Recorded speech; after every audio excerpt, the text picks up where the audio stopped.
মানুষের আস্থা কিন্তু দিন দিন কমে যাচ্ছে বিএনপির উপর থেকে। তারা দিন যাচ্ছে আর আগ্রাসন মনোভাব দেখাচ্ছেন।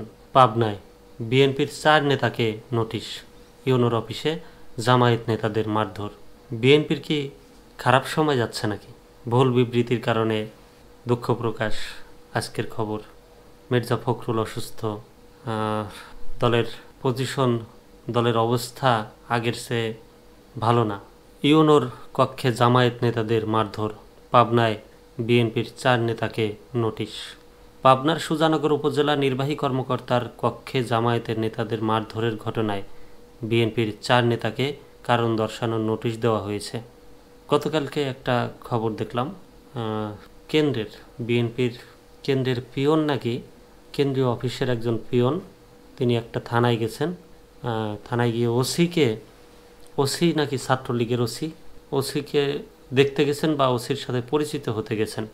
সংবাদকর্মীদের সাথে কথা বলার সময় তিনি পরে কেন্দ্রের একজন সিনিয়র নেতার ড্রাইভারের সাথে কথা বলিয়ে দিয়েছেন। যাই হোক, এই খবরটা পড়ি।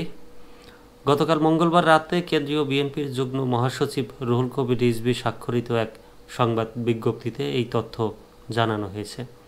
ওই নোটিশ পেয়েছেন সুজানগর উপজেলা বিএনপির সাবেক যুব ও ক্রীড়া সম্পাদক মজিবুর রহমান, পৌর যুব দলের যুগ্ম আহ্বায়ক বাবু খা, বিএনপির নেতা মোহাম্মদ মানিক খা ও সুজানগর এনএ কলেজ ছাত্র দলের সভাপতি শাকিল খান।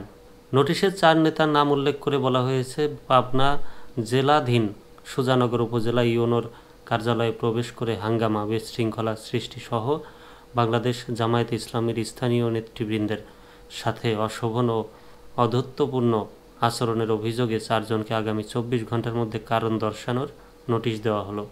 এ বিষয়ে সুজানগর উপজেলা বিএনপির আহ্বায়ক এবিএম তৌফিক হাসান বলেন, সরকারি অফিসে এ ধরনের ঘটনা দুঃখজনক। নোটিশ প্রাপ্তির পর দলের ওই 4 নেতাকে দ্রুত জবাব দিতে বলা হয়েছে। এ প্রসঙ্গে ইউনো মীর রাশেদুজ্জামান বলেন, ঘটনাটি খুবই কষ্টদায়ক। ঊর্ধ্বতন কর্তৃপক্ষকে বিষয়টি জানানো হয়েছে। নির্দেশনা পেলে পরবর্তী আইনগত ব্যবস্থা নেওয়া হবে। গত সোমবার বিকেলে উপজেলা জামায়াতের নায়েবে আমির ফারুকি আজম সহ দলের 4 নেতা ইউনো মীর রাশেদুজ্জামানের কার্যালয়ে যান। ইউনো ব্যস্ত থাকায় তারা অপেক্ষা করছিলেন। এ সময় উপজেলা বিএনপির সাবেক যুব ও ক্রীড়া সম্পাদক মুজিবুর রহমানের নেতৃত্বে কয়েকজন বিএনপি নেতাকর্মী ওই কার্যালয়ে প্রবেশ করেন। তারা কার্যালয়ে জামায়াত নেতাদের বসে থাকতে দেখে উত্তেজিত হয়ে ওঠেন। বিষয়টি নিয়ে দুই পক্ষের মধ্যে কথা কাটাকাটি হয়। এরপর বিএনপির নেতা মুজিবুর রহমান কক্ষ থেকে বেরিয়ে দলের অন্য নেতাকর্মীদের ডাকেন। এরপর আবার কক্ষে ঢুকে ইউনোর সামনেই জামায়াতের নেতাদের মারধর করেন। খবর পেয়ে পুলিশ গিয়ে পরিস্থিতি নিয়ন্ত্রণে আনে। পরে ইউনো কার্যালয়ের কর্মীরা আহত 4 জনকে উদ্ধার করে উপজেলা স্বাস্থ্য কমপ্লেক্সে নিয়ে যান।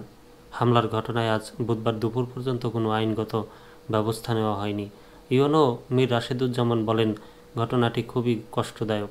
ঊর্ধ্বতন কর্তৃপক্ষকে বিষয়টি জানানো হয়েছে। নির্দেশনা পেলে পরবর্তী আইনগত ব্যবস্থা নেওয়া হবে।